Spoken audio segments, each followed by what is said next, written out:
सर्व धर्म पाने में जो कष्ट उठाता है वो भी मेरे को अर्पण कर दो। भगवान ने सब कुछ कहा कि आप अर्पण करो, तो कुछ भी चीज़ पाने के लिए आपको कष्ट होता ही है।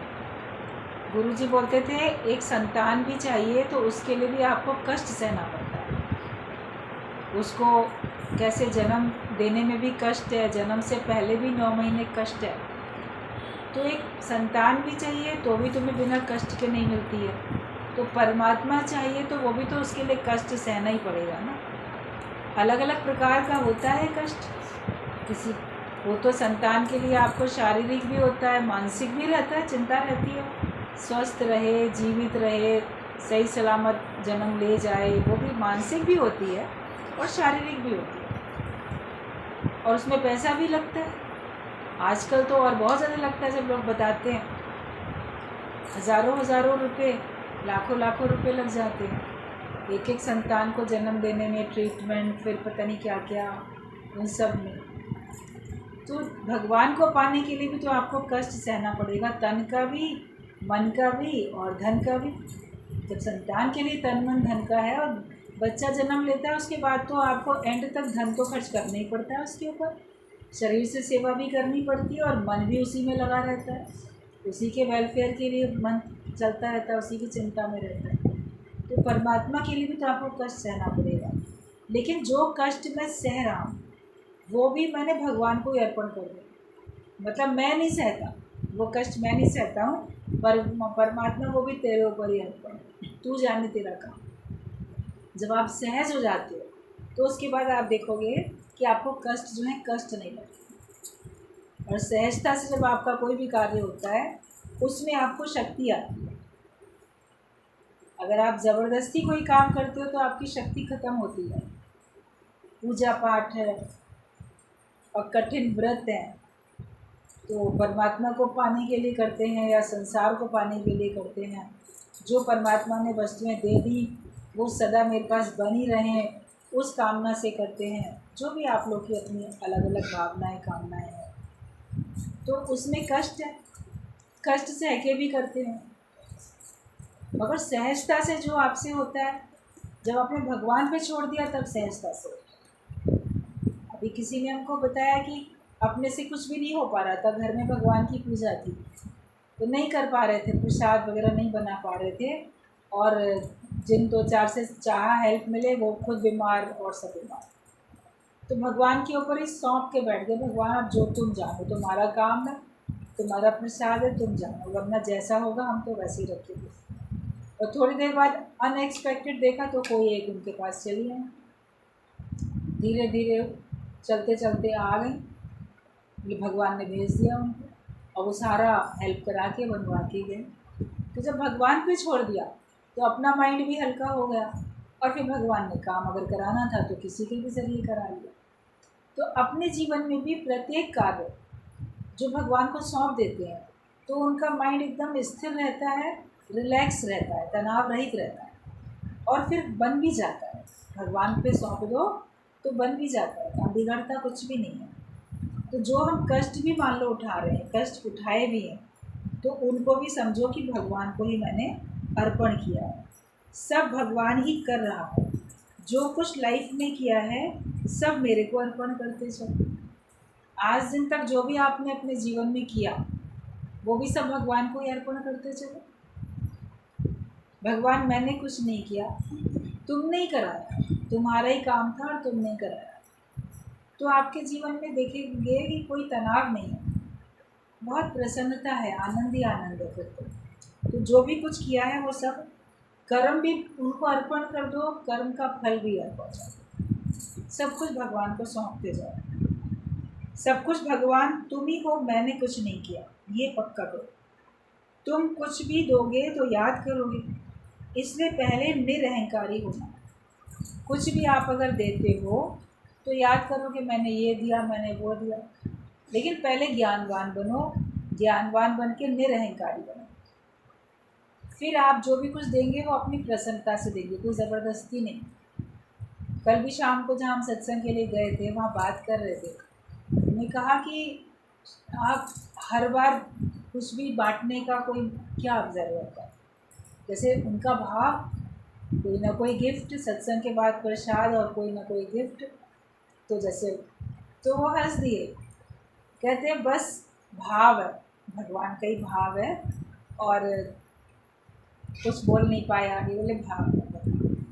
तुमने कहा ये तो है, आपका प्यार है, आपका भाव है, तो इसलिए अच्छा भी लगता है, कोई मना भी नहीं करते हैं, लेकिन हर बार देने का कोई मतलब नहीं है।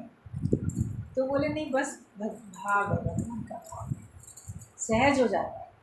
तो जो सहज होता है तो अच्छा लगता है। वरना तो देखो कि लोग दिखावे के लिए करते हैं, नाम के लिए करते हैं। अब सत्संग में प्रसाद भी नहीं कहा जाता कि आप करो, आपका भाव होता है तो आप करते हो। अब जितना आपके मन में उदारता है, उदार चित्ता है, जितना सर्व के लिए आपको प्रेम है, साध संगत की कदर है। तो कदर भी होती है ना कि कितनी दूर दूर से सब आते हैं, समय निकाल के आते हैं, अपना किराया भाड़ा खर्च करके आते हैं, और आने से घर में रौनक चहल पहल होती है, अच्छे वाइब्रेशंस आते हैं। तो जो भगवान का सच्चा भक्त होता है, वो भगवान के भक्त अगर उनके घर में आते हैं तो उसके वो शुक्राने गाते हैं, उनकी कदर करता है। तो वही श्रीवास्तव जी बोल रहे थे कि सच में हमको कदर होती है कि सब लोग कितने भाव से आते हैं, दूर से आते हैं, और उसमें हमें खुशी मिल रही है, आने में हमको खुशी मिल रही है। तो ज़बरदस्ती तो किसी ने भी किसी से नहीं कहा, और देखा देखी भी किसी को करने की कोई आवश्यकता नहीं होती है कि उसने इतना सब किया तो मैं भी इतना सब करूँगा, उसने ये प्रसाद बांटा तो हम उससे बढ़ के बांटेंगे। ये कोई कंपटीशन थोड़ी होता है, उसने ऐसी गिफ्ट दी तो हम भी उससे बढ़ के दें। आप उतना भाव रखो, आप उतना प्यार रखो, सहजता से, जिसको कर्म को करने में तुम्हें आनंद आए, और करने के बाद भी आपका मन में बड़ी शांति, तो समझो वो कर्म आपका अच्छा था।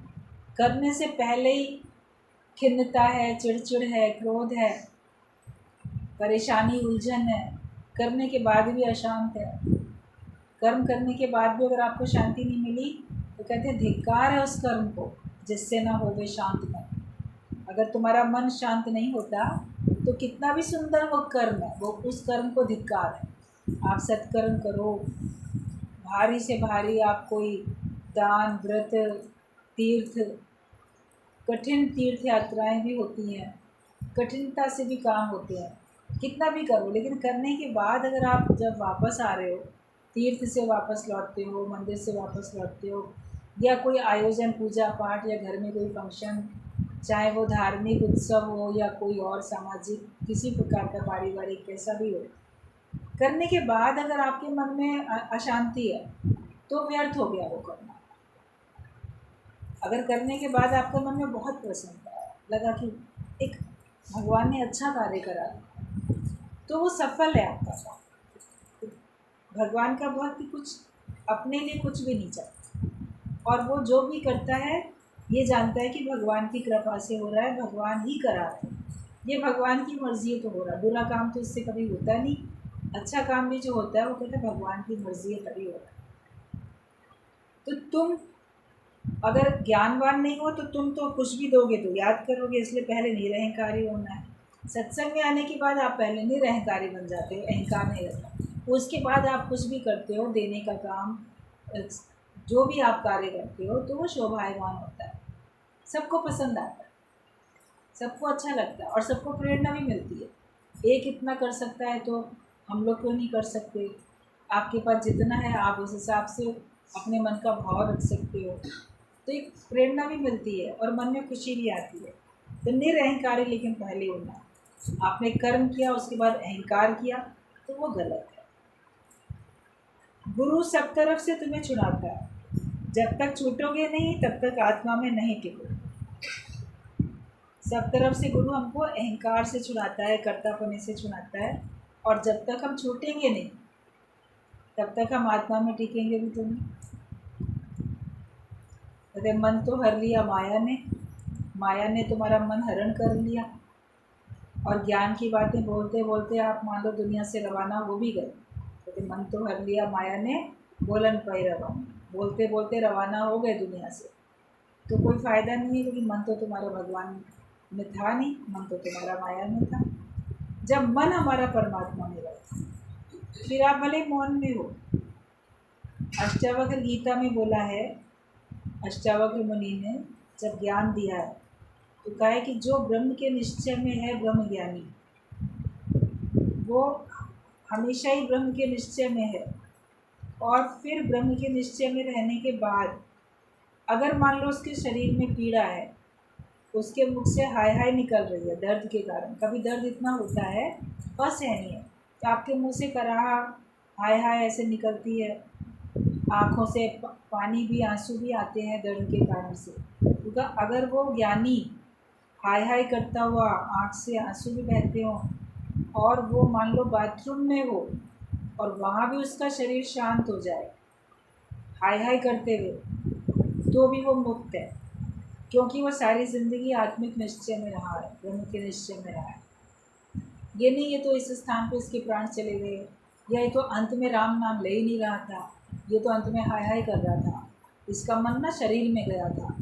तो आप नहीं कह सकते कि उसका मन शरीर में था कि उसका मन भगवान में था। उसका सारी ज़िंदगी का भी जो आप उसका था है लेना देना हिसाब किताब स्कोर, वो भी तो चेक किया जाता है। अंत में मान लो उसने राम नाम नहीं लिया, मगर श्वास श्वास में तो वो राम का नाम ले ही रहा था, भगवान का नाम ले ही रहा था। तो हमें हर समय भगवान के नाम में रहना है, हर समय भगवान के ध्यान में रहना है। और फिर बाहर से अगर मान लो आप राम का नाम भगवान का नाम उच्चारण करते हुए नहीं भी गए दुनिया से, किसी ने आपके कानों में भी नहीं सुनाया भगवान का नाम, आपके मुख में कोई गंगा जल भी नहीं पड़ा, आप पता नहीं कहाँ चले गए दुनिया में, आपकी डेड बॉडी ना मिली मान लो, तो भी तो आप अपने निश्चय से मुक्त हो जाते। वरना तो शरीर का अंतिम संस्कार अच्छा होना चाहिए, ये सब तौर तरीका हो, और कुछ शरीर का अंतिम संस्कार होने के बाद भी ये सब रीति रिवाज विधि विधान से होनी चाहिए, तब जीव जो है सदगति पाता है, मुक्त होता है। बहुत सारी बातें शास्त्रों में ग्रंथों में लिखी, पुराणों में लिखी हैं, पंडित लोग बताते हैं, बड़े लोग बताते हैं, लेकिन वो सब नहीं भी हो पाता है किसी भी कारण से। तो भी जो आपने किया उसका तो आपका फल है ना सामने, उसका तो रिज़ल्ट आपको देखना पड़ेगा। अगर आपने भक्ति की है, भगवान का नाम लिया है, तो फिर वो व्यर्थ नहीं जाता है, तो गुरु तुम्हें छुड़ाता है। एक अहंकार जब निकल जाए, सब विकार खुद ब खुद निकलते हैं। अभिमान को दूर करो, कर्तापनी को दूर करो, भगवान का शुक्र मनाओ कि शुक्र है परमात्मा मैं कुछ कर पाऊँ, किसी और की सेवा कर पाते हैं तो शुक्र है मेरा शरीर स्वस्थ है। अगर तन से आप सेवा कर सकते हो तो बोलो भगवान शुक्र है तन स्वस्थ है, सेवा लेनी नहीं पड़ती, मैं सेवा दे पाता हूँ। और मन से भी किसी के लिए दुआएं निकल रही हैं तो आप सोचो कि भगवान शुक्र है मेरा मन तूने इतना सुंदर बना रखा है, मेरे मन में तूने ज्ञान भर रखा है, मेरे मन में तेरे भाव है, तो मैं किसी को दुआएं भी दे पा रहा हूँ। और मन अगर सरल नहीं होता, मन कुटिल होता, तो हम किसी को भी दुआएं नहीं दे सकते थे, बल्कि दूसरे की प्रशंसा ही नहीं कर सकते थे। जिनका मन कुटिल होता है वो दूसरे का अच्छा काम देखकर भी प्रशंसा नहीं कर पाते, बोल नहीं पाते, प्रशंसा कर नहीं पाते। तो हम अपने मन को सरल बनाएं ना, हम क्यों अपने मन को इतना ख़राब बना देते हैं। तो अगर आपका मन सुंदर बना है, इसके लिए भगवान के शुक्राने गाओ। और अगर आप धन से सेवा कर पाते हो तो भगवान का शुक्राना मानो, शुक्र है परमात्मा तुमने मुझे दिया है, तुम अगर तुमने ना दिया होता तो मैं कैसे खर्च कर सकता। तो जिस प्रकार से भी आप सेवा करते हो, ज्ञान आप किसी को बताते हो, तो शुक्र है तूने मुझे ज्ञान दिया। अगर आप ही के पास ज्ञान नहीं होता तो आप कैसे दे सकते। जिस प्रकार से भी आप दूसरे की सेवा करते हो उसके लिए परमात्मा के शुक्रगुजार होगी, तो फिर आपके अंदर में अहंकार कभी नहीं पनपने पाएगा, फिर कोई भी विकार आपके अंदर नहीं आएगा। तो गुरु हमें हर प्रकार से छुड़ाता है, अहंकार से बचा के हर प्रकार से छुड़ाता है। जब तक तुम छूटोगे नहीं तब तक आत्मा में भी नहीं टिकोगे। घुटन के बाद बारिश होती है, कभी माया में आपको बड़ी घुटन लगती है, लेकिन ये भी याद रखो उसके बाद वो घुटन ख़त्म भी हो जाती। जैसे कभी एटमॉस्फेयर में बहुत ज़्यादा सफोकेशन घुटन हो जाती है, माहौल बड़ा ख़राब होता है, लगता है कितनी अजीब सी घुटन वाला ऐसा माहौल है, मौसम ऐसा है, मगर उसके बाद देखो फिर बारिश भी हो जाती है, वो सब ख़त्म हो जाती है। तो परमात्मा की रहमत की बारिश भी हो जाती है। जब परिस्थितियों में, समस्याओं में आप उलझ जाते हो, मन में बड़ा दुख है, परेशानी है, घुटन है, तो जितने देर की वो है उतनी देर आपको कुछ और उपाय कर भी नहीं सकते। मगर फिर बरसात भी होगी, ये विश्वास रखो। कहते धीरज धर, वो रहमत की बरखा बरसा ही दे। तुम धीरज रख के बैठो तो भगवान तुम्हारे लिए अपने मेहर की, अपनी रहमत की बारिश कर ही दे। ऐसा नहीं है कि नहीं करेगा, मगर हम अधीरज हो जाते हैं।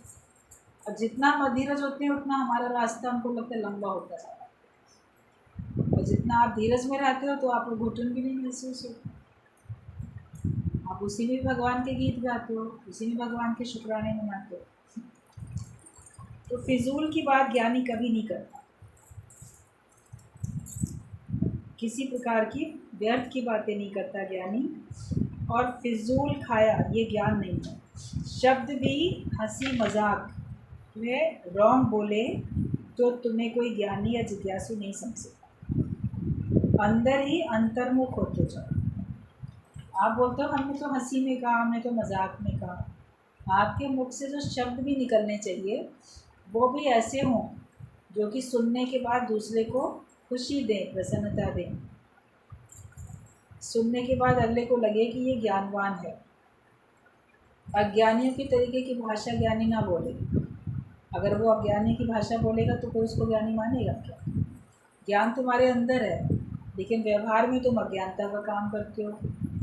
शब्द भी तुम्हारे अज्ञानियों वाले निकलते हैं, तो तुम्हें कोई भी ज्ञानी नहीं मानेगा। और जो अंदर है वही तो बाहर निकल रहा है। अंदर अज्ञान है तभी बाहर निकलता है। और ज्ञानी व्यर्थ का मजाक भी नहीं करता, शोभा नहीं देता। ज्ञानवान से सभी लोग एक ज्ञानियों वाले व्यवहार की, ज्ञानियों वाली भाषा की उम्मीद करते।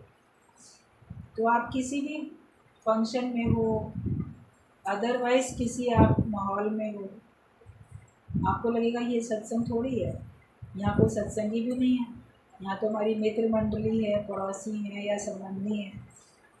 तो वहाँ पर भी आप व्यर्थ की बातें नहीं करो, माया की बातें नहीं करो, और व्यर्थ का हंसी मजाक नहीं करो, ऐसे शब्द नहीं करो। क्योंकि वो लोग तो कोई भी ज्ञानी नहीं है, लेकिन आप तो हो।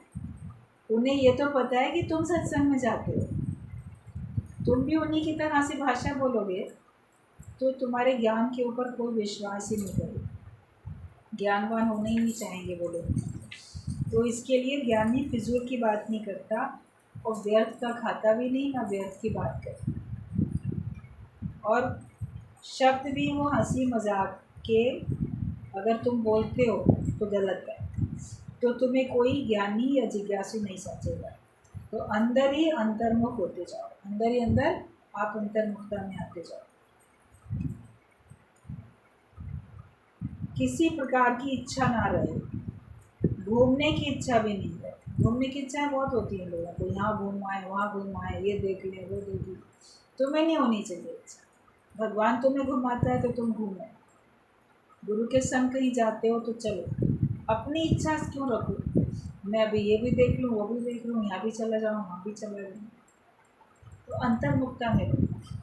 सारा दिन मौन रहकर दिखाओ, एक दिन भी सारा दिन मौन रह के दिखाओ। मौनी अमावस्या में भी मौन नहीं रहते, नाम होता है आज तो जी मौनी अमावस्या है।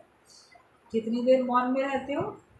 कई लोग बोलते हैं नहीं, सवेरे नहाने से पहले तक का मौन कर लेते हैं, और उस दिन बहुत अर्ली मॉर्निंग उठ जाएंगे, सब घर वालों के सोते सोते हो कि उठने से पहले, ताकि बोलना ही ना पड़े।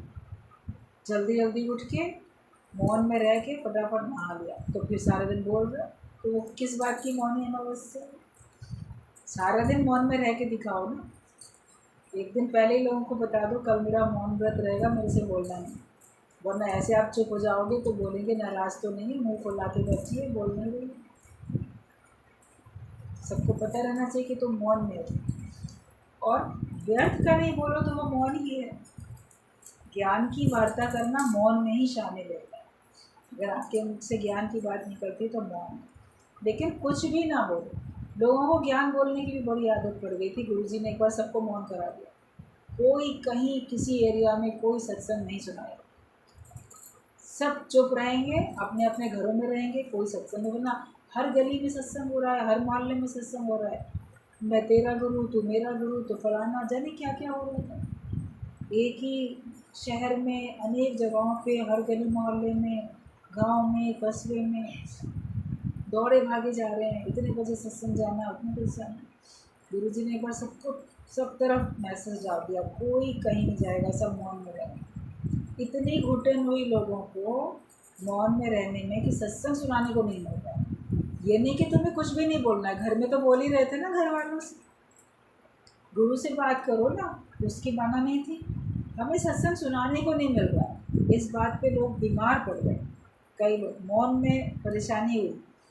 फिर आके बोले गुरु से, ऐसे सत्संग बंद कर देंगे तो जो लोग अभी नए नए सुन रहे हैं वो लोग बहक जाएंगे, भटक जाएंगे, इधर उधर हो जाएंगे, उनका मुश्किल से मन जमा है, मुश्किल से नियम बना है, सत्संग बंद हो जाएगा तो उनका क्या होगा। तो उनका कुछ नहीं होगा, तुमको आदत पड़ी थी भटकने की और तुमको आदत पड़ी थी बोलने की, और नाम उनका लगा रहे थे। गुरु ने कहा वो हम देख लेंगे उनका क्या होगा, तुम तो चुपचाप बैठो ना, उनका जो होगा भगवान मालिक है, उनको लगन होगी तो वो आएंगे, जब सत्संग शुरू होगा तब आएंगे। उनको भी, जो तुमको कहा गया उनको भी बोलो कि तुम भी अपनी आत्म साधना करो, तुम भी शांतिपूर्वक बैठो, हर समय दौड़ भाग का क्या मतलब है। तो ज्ञान बोलने का भी रस, ज्ञान बोलने की भी आदत हो जाती है, वो भी अगर चुप कराया जाए तो भी नहीं चुप होगा। तो अज्ञान की कितनी आदत है बोलने की, कितना बोलते हैं। आदत बनाओ कम से कम शब्द बोलने की, तो आप देखोगे आपके शब्दों में शक्ति आती जाएगी, आपकी वाणी की सिद्धि आपको मिलती जाएगी, फिर आपके मुख से जो निकलेगा वो सत्य हो जाएगा। जितना कम बोलो उतना आपकी बातों का प्रभाव दूसरों के ऊपर अधिक पड़ेगा। सारा दिन जो बोलते रहता है उसका प्रभाव कम पड़ता है। तो इसके लिए गुरु ने बोला कि सारा दिन मौन में रह के बताओ। कोई तो एक दिन बनाओ कि आज मैं सारा दिन मौन में रहूँगा, आपको अंदर पता चलेगा मन कितना उबल रहा है बोलने के लिए। अब बोलूँ, दिन ख़त्म होए तब बोलूँ, मुश्किल हो जाएगा, आदत नहीं होगी। लेकिन ये भी तपस्या है। तो सारा दिन मौन रह के दिखाओ और आत्मा का जवाब बोलना ही है तो ज्ञान दो, वरना उसको भी शांत करके दिखाओ। किसी से बात करो तो ज्ञान का ही जवाब दो, दूसरा जवाब नहीं दो। फिजूल ना बोलो, ना हंसी मजाक करो, व्यर्थ बोलने की तो बिल्कुल मना है। सारा दिन बोलते रहते, सत्संग खत्म हुआ शोर मच जाता है। गुरु जी बोलते थे मछली बाजार लग रहा है, जैसे सब्जी मंडी लग रही है, इतना शोर मच रहा है। एक दूसरे से बात करेंगे, व्यर्थ की बात करेंगे, दूसरों की तीसरों की बात करेंगे, मौन नहीं रहते। तुम बड़े दिनों बाद आई और तुम क्या करती हो और घर में क्या, क्यों तुम्हारा मतलब है पूछने का। सत्संग में आने के बाद सत्संग के स्थान पे तो कम से कम नहीं बात करो।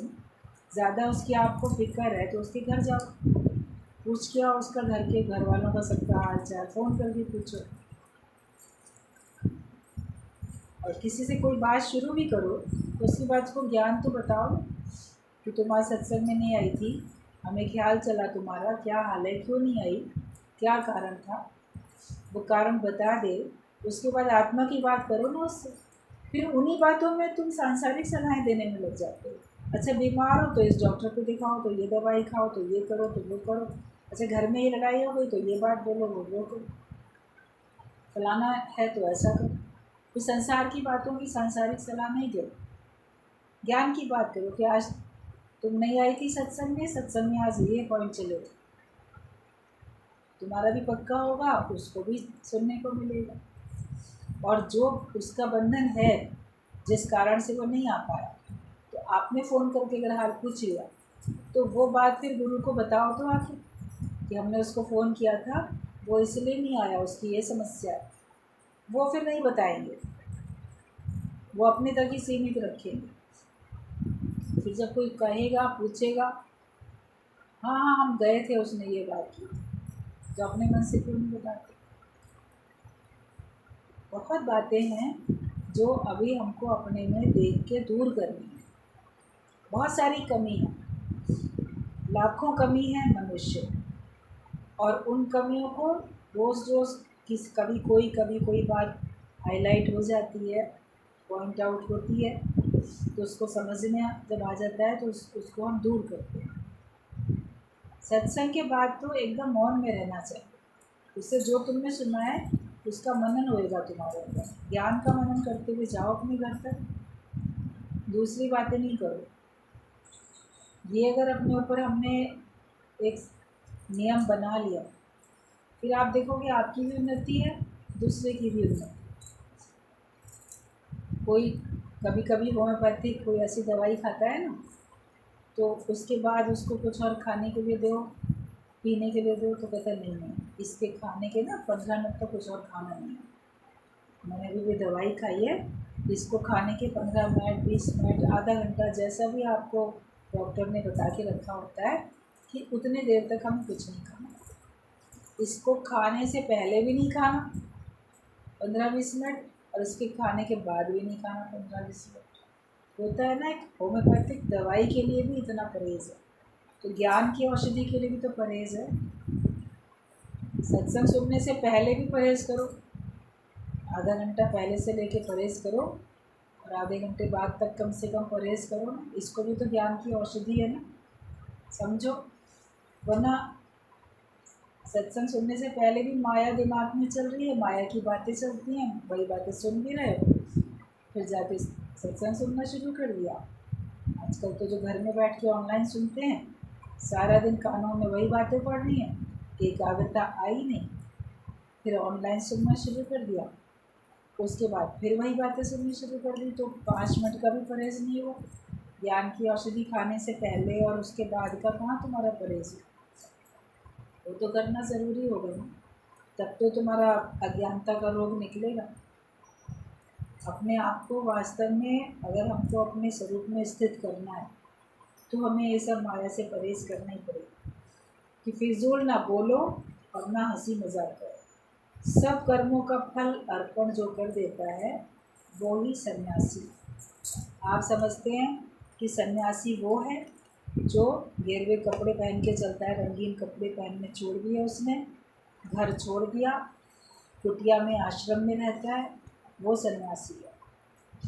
लेकिन जिसने सारे कर्मों का फल भगवान को अर्पण कर दिया, वो सन्यासी होता है।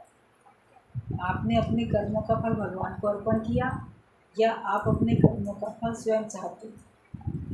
ये देखो, अगर आपने फल भी भगवान को अर्पण कर दिया, कार्य तो होगा आपसे, कर्म तो आप करोगे, लेकिन मुझे उसका फल नहीं चाहिए। मैं तेरी प्रसन्नता के लिए, सर्व के कल्याण के लिए, तुम्हारी प्रेरणा से, तुम्हारी आज्ञा से, तुम्हारी दी हुई शक्ति से कार्य करता हूँ। मुझे कर्म करने का भी कोई भाव नहीं है, और कर्म का फल भी मुझे नहीं चाहिए। अगर ये आपके अंदर में भावना पक्की बैठ गई है, तो आप घर में रहते हुए सन्यासी ही माने जाओ, क्योंकि आपके अंदर के संसार की क्रिया हो जाए। तो सच्चे सन्यासी बनो, संसार को अपने अंदर से हटा के सिर्फ परमात्मा को अपने अंदर आप स्थान दो।